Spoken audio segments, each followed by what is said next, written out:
The co-star of two Aquaman films, aka Orm himself, the Ocean Master, was recently asked about what he thinks of the ending of the series and the fact that there's no third film. He says, yeah, I'm glad. What was I gonna do in the third film? I sort of end the story as a hero.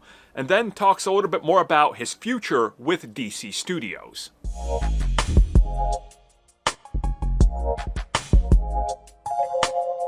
Actor Patrick Wilson, who of course played Ocean Master, aka Orm, in Aquaman and Aquaman 2, has revealed that, yeah, he's rather happy that they're not doing a Aquaman 3 and calling him back, because he said originally it looked like he was just going to do one, and that was Orm's sort of, mission.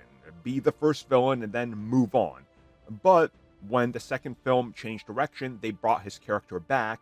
And then he says his character, if you watch the sequel, becomes a hero by the end. So what exactly would you do with the third film that needs the character back? And also, if he's a hero, then why is he just joining another hero's film, right? It's kind of like, yeah, I get what he's saying. It's kind of like a pointless direction for Ocean Master.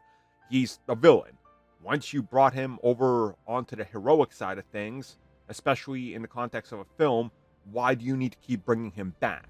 So he said he was glad that there was no third film and that he's glad to move on from that franchise as somebody who doesn't want to be stuck in sequels. Now, yes, he did bring up the fact, The Conjuring and all those others, but again, it's the story that to him didn't make sense for a third Aquaman film to bring back Orm.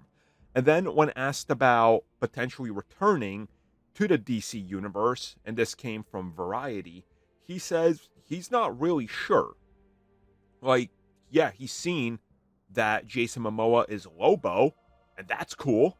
And he says, but for him, there's just been nothing. That conversation has not happened. And he says if he was asked to come back for something in the DC universe, it's all down to who's directing it, what's the story, and what character. And again, the whole thing with him joining the Aquaman franchise makes sense because of his friendship and connection and multiple jobs he's done with James Wan. So that all tracks. So I get what he's saying, and honestly, yeah, if they can find a good role for him, I think he could make a great, villain or maybe even another hero in the DC universe. There's plenty of characters he could play. Oh, you know what? I'm gonna throw this out there. I think Patrick Wilson could make a good Bruce Wayne Batman. You don't see it coming, but that's why. Thank you for checking out that video, and thank you for your continued support. Feel free to like, share, subscribe, do whatever you will, and if you're so inclined and would like some additional content from us, which includes unfiltered content and bonus discussions, we do offer exclusively in our member section. We hope to see you there. So thank you for watching, and have a good one.